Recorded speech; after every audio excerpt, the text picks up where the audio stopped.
আল্লাহর খাস ওলি বান্দা এরা সারা রাত্র ঘুমায় না, রাতের সামান্য সময় ঘুমাইয়া আবার গভীর রজনীতে উঠা আল্লাহর ডাকে হাজিরা দিয়া আল্লাহর মোহাব্বতে দাঁড়ায় যায়। কারণ আমার আল্লাহ প্রথম আসমানে এসে ডাকবেন, আর আল্লাহর খাস বান্দা ঘুমায় থাকবে তা কখনো হতে পারে না। আল্লাহর খাস গোলাম যারা এরা ভোর রাত্রে ঘুমায় না,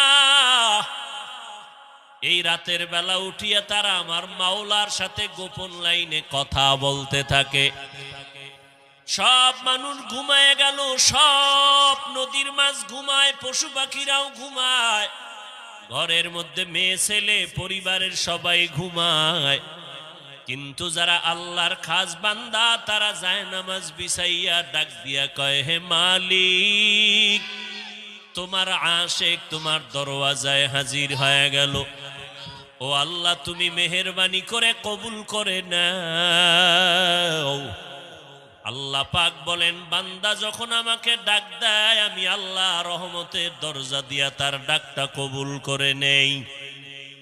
ফামান কানা ইয়ারজু লিকা রাব্বিহি ফালইআমাল আমালান সালিহা ওয়ালা ইউশরিক বিইবাদাতি রাব্বিহি আহাদা। রবের সাথে মোলাকাতের জন্য 1 নাম্বার নেক আমল, আর আমলের মধ্যে থাকতে হবে ইখলাস। ইখলাস মানে আমি যা করব যা বলবো সব আমার আল্লাহর সন্তুষ্টির জন্য। ইন্না সলাতি ওয়া নুসুকি ওয়া মাহইয়ায়া ওয়া মামাতি লিল্লাহ ওয়া মামাতি লিল্লাহি রাব্বিল আলামিন।